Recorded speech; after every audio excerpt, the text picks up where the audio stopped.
अंदर स्वागत किया। आप सब लोग घर से जरूरी काम छोड़ के आए। इतनी बड़ी तादाद में हमारी माता और बहनों का यहाँ आना, घर में इनको कोई ना कोई काम था, वो काम छोड़ के आपका आना, सभी लोग का और इतना शानदार स्वागत करना। देवीपुरा से मेरे पास कभी भी कोई बच्चा आएगा, चाहे 10 साल का बच्चा भी आए, आपने जो मान सम्मान किया उससे 21 मान सम्मान करूंगा और उसकी समस्या का समाधान करूंगा। मैं उसको ये नहीं पूछूंगा तेरी जाति क्या है, तूने वोट किसको दिया, सिर्फ देवीपुरा का नाम बताना पर्याप्त होगा मेरे लिए।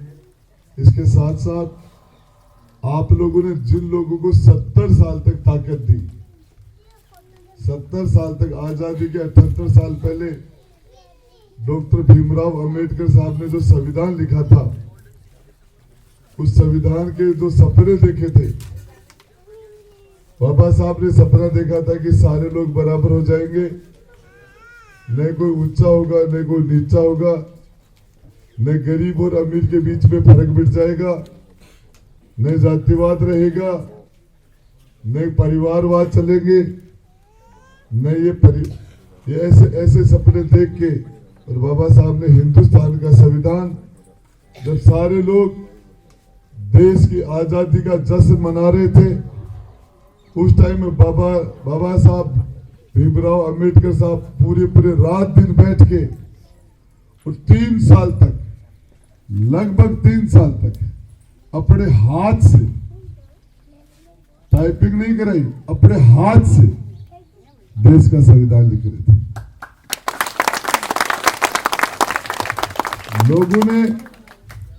लोगों ने बाबा साहब को पता नहीं क्या क्या उनके साथ भेदभाव किया, किस तरह का उनका बर्ताव हुआ उनके साथ। कोई तालाब में नहीं नहाने देना, यहाँ नहीं जाना, उनके चपरासी के द्वारा भी उनके साथ पक्षपात होता था। उनका चपरासी उनका गिलास उठाने में भी कतराता था, लेकिन इतना जहर पीने के बाद उन्होंने भगवान शंकर की तरह उस पूरे जहर को पी गए।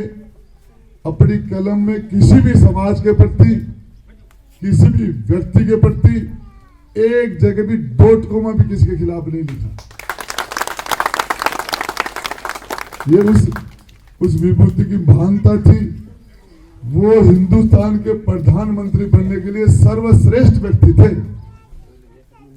उन काबिलियत के आधार पर उनसे ज्यादा श्रेष्ठ व्यक्ति उस टाइम में हिंदुस्तान में दूसरा नहीं था। लेकिन उसके बावजूद कांग्रेस ने प्रधानमंत्री नहीं, रक्षा मंत्री नहीं, गृह मंत्री नहीं, वित्त मंत्री नहीं, विदेश मंत्री नहीं, प्रधानमंत्री ने उनको 50 पायदान नीचे उठा के और एक लो जैसा, विधि जैसा मच्छर डिपार्टमेंट देने का काम किया, जो एक प्रकार से बाबा साहब का अपमान था। और उन्होंने ये समझ के, सिर्फ उस विधि को ये समझ के स्वीकार कर लिया कि दुनिया ये नहीं देखे कि डॉक्टर भीमराव अंबेडकर पद के लिए काम कर रहा था। डॉक्टर भीमराव अंबेडकर तो परिवर्तन के लिए काम कर रहे थे। जो सपने उन्होंने देखे वो सपने पूरे नहीं हुए। आजादी के 80 साल बाद भी सोनू मेघवाल के साथ बीबा सर के अंदर वहां का प्रिंसिपल उस बच्ची, मेघवाल समाज की बच्ची के साथ किस तरह का दुर्व्यवहार करता है, किस तरह का बर्ताव करता है। मैं आपको बताना चाह रहा हूं, अच्छे परिवार की बच्ची थी, संस्कारी थी, परिवार ने अच्छे संस्कार दिए। आज वो कलरक बाबू होने के बावजूद जमीन के ऊपर बैठी थी, सारा गांव कुर्सी पर बैठ के, और 2 अक्टूबर को गांधी जयंती मना रहा था पूरा गांव, और वो इस प्रिंसिपल से पढ़ता नहीं तो कि जमीन के ऊपर बैठी थी। मुकदमा करवाया उसने प्रिंसिपल पर, एक्ट्रोसिटी का। प्रिंसिपल जेल नहीं गया, पुलिस ने उसको पकड़ा लेकिन छोड़ दिया, कोर्ट ने छोड़ दिया। जबकि एक्ट्रोसिटी के मुकदमे में जेसी होती है, जेसी नहीं हुई उसकी, ऊंची अप्रोच थी, प्रभावशाली आदमी था। और उसके बाद में फिर उस सोनू मेघवाल को परेशान करता रहा। तो उसके बाद में जमीन पे बैठ के उसने विरोध किया। दारू पीए गुंडे उसको परेशान कर रहे थे वहां भी। तब उसके पति ने, अजय काला जी ने मुझे बुलाया तो कहा मेरी पत्नी के साथ नाइंसाफी हो रही है मंत्री जी। और वो वहां से 500 मीटर दूर थे, साइड में खड़े थे। आधा किलोमीटर दूर उनकी पत्नी थी। एक प्रकार से अजय काला जी छिपे हुए थे, पावरफुल लोगों से दबाव में, डर में। मैं गया वहां, मुझे वो लोग कहते तू यहाँ क्यों आ गया, हमारे गांव में कैसे आया तू विभासर में। मैंने कहा तेरे गांव में आने के लिए पासपोर्ट बनाना पड़ेगा क्या, तू दूसरे गांव में पासपोर्ट बना के जाता है क्या। और उसके बाद मैंने कलेक्टर से बात की, डायरेक्टर एजुकेशन से बात की, मंत्री से बात की। मौके पर उस प्रिंसिपल को मैंने सस्पेंड कराया भाई। और यदि उसको न्याय नहीं मिलता तो रघुवीर मेघवाल इस्लामपुर का जिस तरीके से इनकी यातनाओं का शिकार होके दर दर की ठोकरी खाने के बाद, तहसील के, कलेक्टर के, थाने में धक्के खाने के बाद जिस तरीके से 4 पन्ने का एक सुसाइड नोट लिख के ट्रेन के सामने कट के मर गया, 50 उसकी लाश के 50 टुकड़े हो गए। क्या बाबा साहब ने ये सपने देखे थे? आजादी के 78 साल बाद में मेरे समाज के लोग इस तरह से प्रताड़ित होंगे?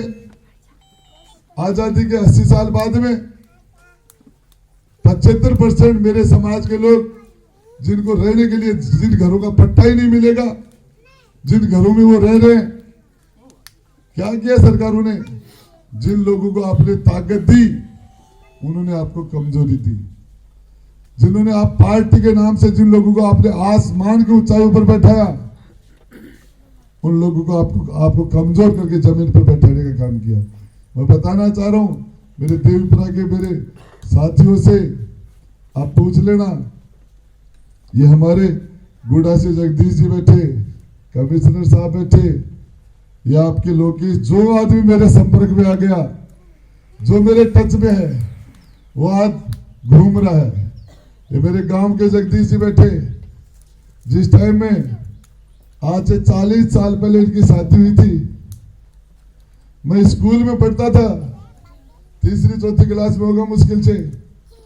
उस टाइम में वो खाना खा रहा था इनके घर, तो ये मुझे छुपा के घर के अंदर खाना खिला रहे थे, क्योंकि दूसरा नहीं देख ले कि राजपूत मेघवाल के घर में खाना खा रहा था, अंदर छुपा के।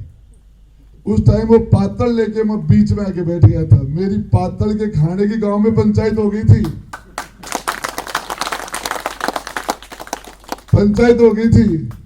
आपको बताना चाह रहा हूं किस तरीके से SC ST के लोगों के घोड़ी पर नहीं चढ़ने दिया जा रहा था। गांवड़ी गणेशर के अंदर ताला, गणेशर के नाले के नीचे नहीं नहाने दिया जाता था। जो ये परिवर्तन की लड़ाई 10 साल का था, उस टाइम से लड़ रहा हूँ। उस टाइम में मैंने नहीं सोचा मैं नेता बनूंगा, मैं चुनाव लड़ूंगा। राजस्थान यूनिवर्सिटी के बाबा साहब की मूर्ति का स्टेचू का स्ट्रगल हो, चाहे 40 साल का, चाहे बडांगाबाद में 6 मेघवालों को बेरहमी से कत्ल कर दिया गया, वहां का आंदोलन हो, चाहे हमने, आपको बताना चाह रहा हूं उदयपुर वाटिका मेघवाल, झुंझुनू के मेघवाल से सामाजिक और राजनीतिक दृष्टि से 100 कदम आगे है। आज लोग इनको लेके आते हैं। राजेंद्र गुड्डा से काम है तो कोई मेघवाला का टाबर ने गाड़ी में बैठे, ले चलो जल्दी कर दे। वो किसी को भी ले चलो, मेघवाल के नाम से ले चलो, बाकी वैसे किसी को कहता नहीं कि इसको ला उसको ला। लोगों की धारणा है। हमने सबसे ज्यादा ताकत उसको दी तो सबसे ज्यादा कमजोर था। जब मैं राजनीति में आया उस टाइम उन मोहल्लों की स्थिति जो थी और आज उन मोहल्लों की स्थिति है, रात दिन का गांव के सबसे बदबूदार, सबसे गंदे मोहल्ले तो होते थे, वो आज वो गांव में सबसे सुंदर मोहल्ले हैं, सबसे शानदार बिल्डिंगें बनी हुई हैं। सबसे मैंने मेरे बजट का 75% हिस्सा गरीब तबके के लोगों को दिया। मैंने मेरी ताकत सबसे ज्यादा स्टूडेंट SC ST के लोगों को दी। आज कोई एक प्रिंसिपल, ये सवार जी बैठे, एक प्रिंसिपल, एक लेक्चरर, चाहे सेकंड ग्रेड हो, चाहे कंपाउंडर हो, नर्स हो, चाहे पटवारी हो, ग्राम सेवक हो, चाहे वीडियो, चाहे JN IN एक्शन, पानी बिजली, कोई भी इंजीनियर हो, एक भी मैंने बाहर नहीं छोड़ा। गरीब तबके का SC का एक कर्मचारी मैंने बाहर नहीं छोड़ा। कोई अपनी मर्जी से नहीं आ रहा, अलग बात है। और उसके बाद आपको बताना चाह रहा हूं क्या स्थिति बना रखी है इस्लामपुर के प्रिंसिपल की, क्या हालत कर रखी है। आपका गजिटेट अधिकारी है तो इनका नॉन गजिटेट उसको गजिटेट नहीं मानता, इनका गजिटेट है और आपका नॉन गजिटेट है तो जीना धूपर कर देता है। एक परिवार से नहीं 36 कौम से राजनीति होती है। एक परिवार के मजबूत होने से नहीं, वाल्मीकि समाज से लेके ब्राह्मण समाज तक 36 कौम में राज का सिर हो, राज की भागीदारी हो सब लोगों के, तब समाज सुंदर लगता है। एक पावर को एक जगह आप सेटलाइज कर दो, गांव के मायने बाढ़ के सारे दूब बढ़ जाया करे। अठा जी राज की बाढ़ है ना, बिके सारे ठाडा की धूप बैठी है, गरीबा की कौन बैठी। गरीबा की धूप तो बैठे ही ना, बैठे की बैठे है। इसमें बदलाव आना चाहिए। मैं आपको बताना चाह रहा हूं, जो ताकत आप मुझे दे रहे हो, शहीद भगत सिंह चौक पर खड़ा हो कह रहा हूं आपको, जब आपको जरूरत तो मांग लेना, ब्याज लगा के चुका दूंगा। आपकी रिश्तेदारियां जानकारी कर लेना। राजेंद्र गुडा ने बदलाव किया है, वो बदलाव ही एक छत्र खत्म होना चाहिए, परिवारवाद खत्म होना चाहिए, सर्व समाज की हिस्सेदारी होनी चाहिए, दबाव का वातावरण खत्म होना चाहिए। गांव में ये जो ठेकेदार बढ़ा दिए, बीच में दलाल, ये दलाली प्रथा बंद होनी चाहिए। जनता का सीधा संपर्क होना चाहिए, सीधा संपर्क। सबसे कमजोर आदमी पर सबसे ज्यादा ध्यान दिया जाना चाहिए। एक मूल स्वभाव है सृष्टि का कि माँ अपने बच्चे को, सबसे कमजोर बच्चे को माँ सबसे ज्यादा लाड प्यार करती है। सबसे कमजोर बच्चा होगा, बाप नहीं माँ, सबसे उसे ज्यादा लाड प्यार करेगी, ज्यादा ध्यान रखेगी। और झुंझुनू के मायने कुर्सी पर जबकि माँ बैठी है, वह ठाड़ ले को ध्यान रखेगा, कमजोर को जीव काट के रहो, कमजोर को जीव काट के रहो। ये बंद होना चाहिए। और आपसे निवेदन कर रहा हूं, राज करने के लिए नहीं आया हूं, सेवा करने के लिए आया हूं। गरीब का दास बन के मैंने सेवा की है। हुकूमत ने खिदमत करने के लिए आया हूं, बदलाव करने के लिए आया हूं। मैं उस घर में दिया जलाने चला हूं जिसमें सदियों से अंधेरा था। बदलाव आना चाहिए, बाबा साहब के सपने साकार होने चाहिए, एक छत्र खत्म होना चाहिए, सर्व समाज की भागीदारी होनी चाहिए। आपको मेरी बात खत्म कर रहा हूं। आपको देवपुरा के मेरे सभी बड़े और छोटे भाइयों, माता और बहनों, आपको ये एहसास करवा दूंगा कि राजस्थान की विधानसभा में हमारा सगा बैठा है। ये जगदीश जी बैठे, ये शंकर जी बैठे, ये हमारे केल सुलेलिया साहब, ये हमारे भाई साहब बैठे, सवार जी बैठे, सारे लोग, इनको ये नहीं लगता राजेंद्र गुडा मंत्री या नेता, इनको सबको लगता हमारा भाई है, हमारे परिवार का सदस्य है। मैं बस अपना रास्ता दे दीजिए। धन्यवाद। जय हिंद, जय भारत।